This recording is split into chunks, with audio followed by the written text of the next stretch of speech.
Hey everyone, welcome to our first edition of the At the Whiteboard discussions. Thank you so much for your responses to the email that I sent out.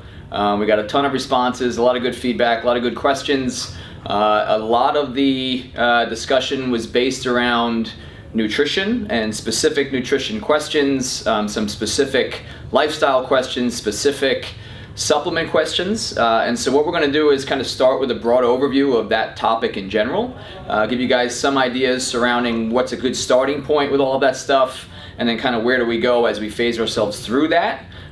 So the first thing that I'm going to talk about this weekend is just what we call kind of the phases of nutrition and lifestyle prescription, in the sense that we have to start with a strong foundation of good nutritional practices and then kind of earn the rest of that stuff later on down the line. So as you can see, what's written on the board here are 3 different phases of nutrition and lifestyle prescription. I'm going to kind of briefly explain each of these. We'll go into great detail with each one of these over the course of the next few weeks within these discussions. Today we're going to start with our phase 1 prescription, give you guys some ideas surrounding where you need to start with this type of stuff. Some of you may already have this stuff in place, and then we can discuss kind of moving our way down into the other phases as we go. So the phase 1 prescription is to start with protein intake as a daily requirement as far as how many grams of protein you need to be consuming per day. Making sure you're getting adequate hydration through water, basically, and we'll talk about that. Emphasizing the quality of the foods that you're consuming, and then making sure that you're tracking the food and developing an awareness of how you respond to the foods that you consume, both in terms of the quality and the amounts of food that you're consuming. So this kind of serves as the foundation, like I said, and basically the way this works is once I have those 4 pieces in place, then I've kind of earned the right to move on to the phase 2 items, which are going to be carbs and fat, or just now supplementing that protein intake with appropriate macronutrients based upon activity level and goals and things like that. Different lifestyle factors that we'll talk about in week 2, as well as whether or not we're dealing with any sensitivities to food or allergies or things like that.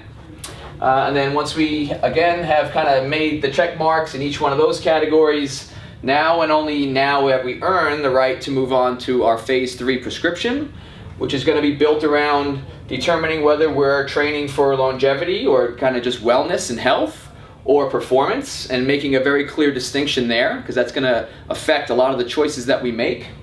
Supplementation, which a lot of people kind of jump to that right away as being this big red flag. What kind of supplements do I need to take? What kind of supplements should I be taking prior to getting in any of this stuff in line? So we'll talk about that weeks from now. And then pre and post workout nutrition, which is another kind of hot topic that people want to kind of jump on and discuss and talk about, but again, that's sort of like the icing on the cake relative to these other things. All right, so that's where we start our discussion. Today we're going to dig into these phase 1 items in a little bit of detail. It's going to be, hopefully a 5 or 10 minute discussion here, so it's not going to be in great detail. Hopefully this will perhaps elicit some more discussion and some more questions that you guys have, that you can then, of course, always discuss with me in person, or submit through email, or submit through the website, so on and so forth. So first, we start with protein intake.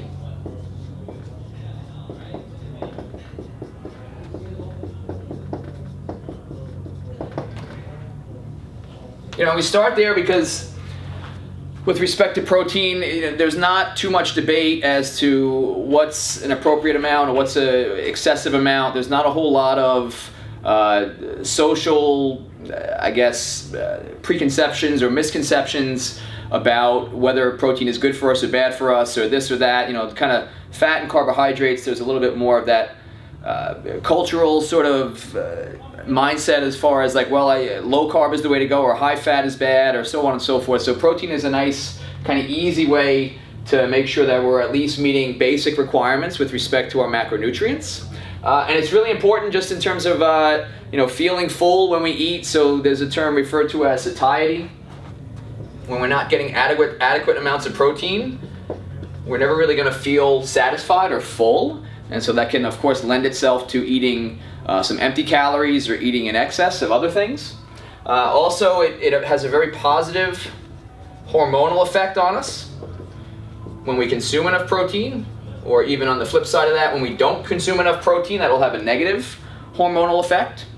And then also with respect to protein intake, what protein intake allows for is proper cellular repair from not just the stress of exercise and the things that we do within the gym, but also just daily life and kind of the grind of what we do on a daily basis. So protein affects us on a cellular level and allows us to repair our bodies from all the damage that we do over the course of the day and the week and the month.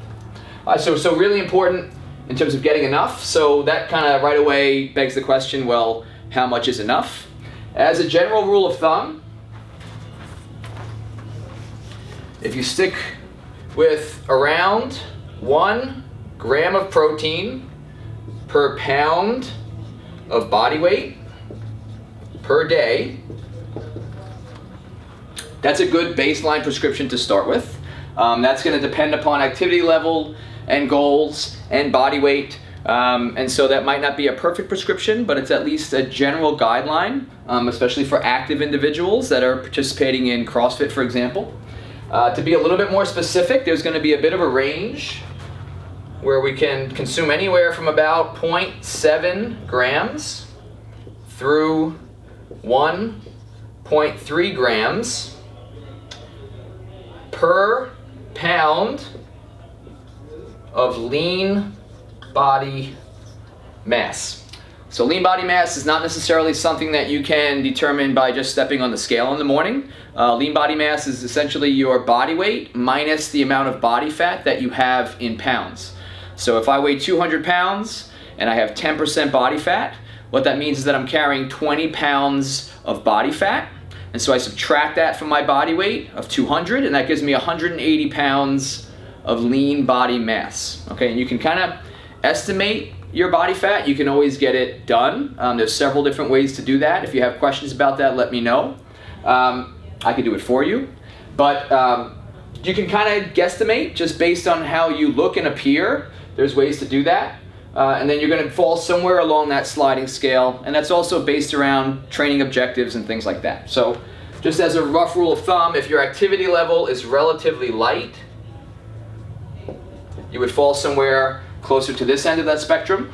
If your activity level is relatively intense, so a pretty demanding job, training pretty hard, perhaps training 5-6 days a week, stuff like that, then you can move more towards the outer limits of that spectrum of 1.3 grams per pound of lean body mass. So again, if you're kind of lost there and you're not really sure even where to start, this is a decent starting point. If you want to be a little bit more specific, you would fall somewhere along on that spectrum. All right, so meeting that requirement day in and day out is really step one as far as like, well, what am I putting in my body on a daily basis? And it creates an awareness and a responsibility. All right, step number 2. And this isn't necessarily in any particular order. It's not like protein intake is the king and then hydration is secondary to that. It's kind of a random arbitrary order that we choose. You could argue that some of these are more important than others, but it's just a nice kind of easy way to wrap your head around things when we go in this order. Second is hydration. So hydration is really as simple as just consuming enough water on a daily basis. Our body is made up of about anywhere from 60 to 75% of water. That includes every part of our body.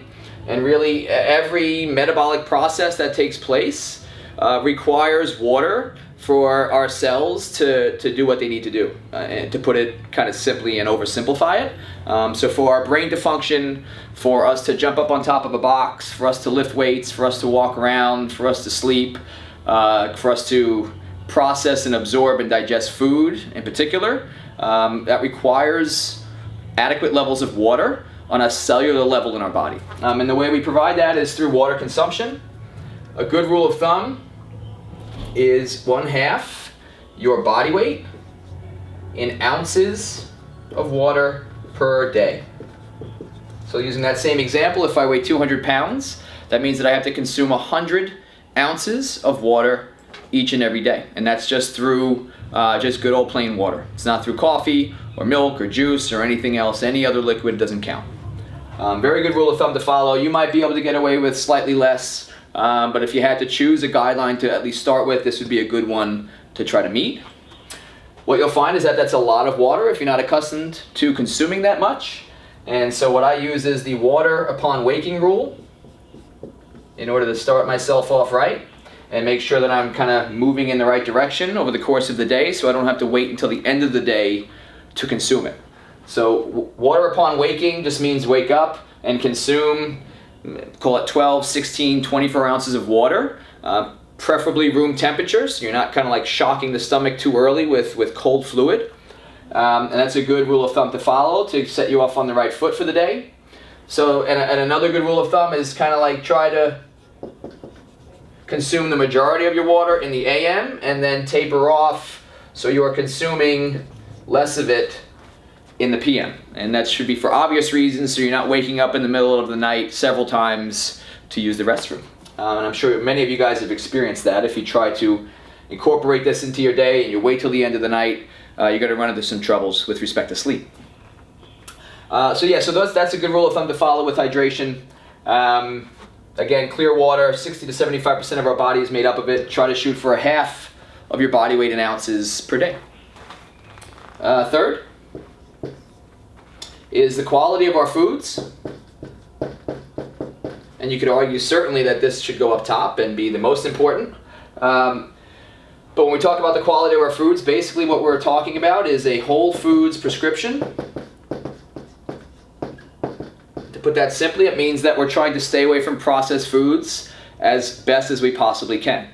The way that we've said it throughout, through CrossFit, through the prescription that we use within CrossFit, we say eat meat and vegetables, nuts and seeds, some fruit, little starch, and no sugar. It's a little crooked. So you can see within that prescription, we're dealing with proteins and fats and carbohydrates in non-processed sources, and we're trying to really eat food as close to its natural state as we possibly can. It's not necessarily paleo prescription per se, but it certainly resembles that. There might be some gray areas that we'll discuss when we make our way through the other phases, but for the most part, we're trying to eat food that doesn't come in packages and doesn't have a list of ingredients. As a rule of thumb, the fewer ingredients, the better. All right, really, really, really important. I mean, let's put a couple stars around that. This is super important. If you had to pick one thing from this entire list, just in terms of health and quality of life and feeling good and having energy and sustaining life for years and years and years, this would be the way to do it right here. Focus on the quality of the food that you eat.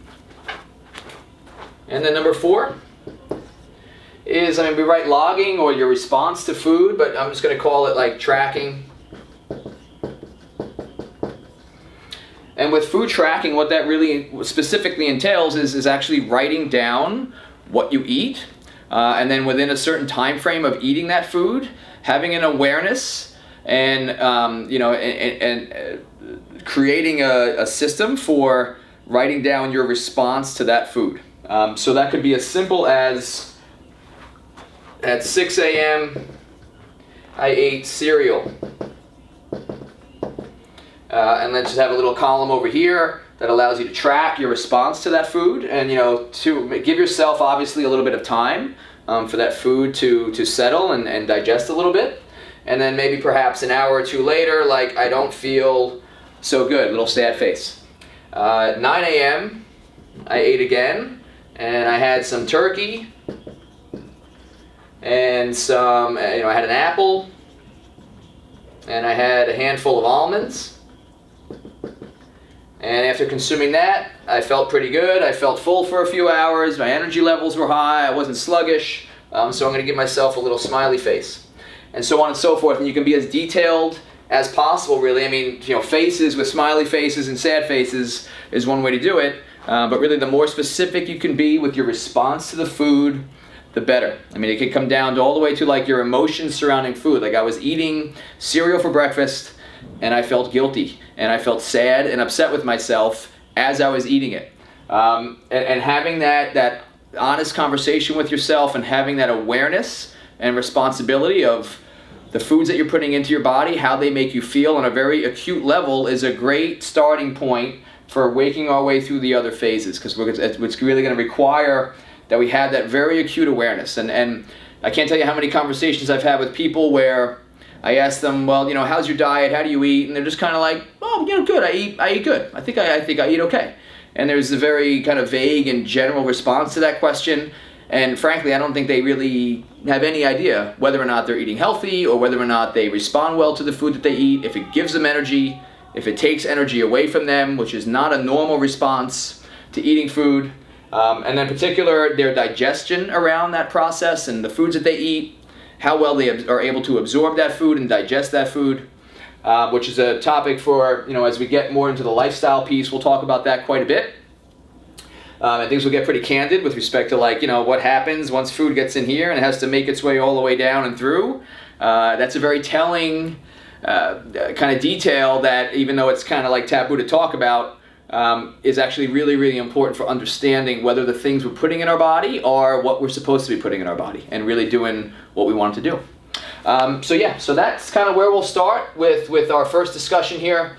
So this is our phase 1 prescription, is to focus on protein intake, hydration, food quality, and writing down the things that we're eating to create awareness and honesty. Really, really important. Really important.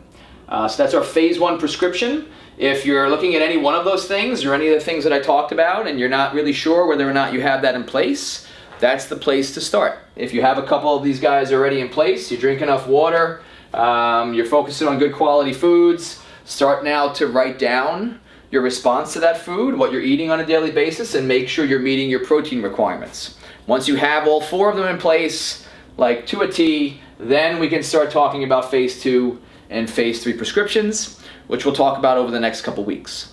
If you guys have any questions related to this, some of the things that we discussed, some of the things that we talked about, by all means, either ask me at the gym, send me an email, dennis@crossfitgardencity.com, and we can, of course, kind of hash it out, whether it's through this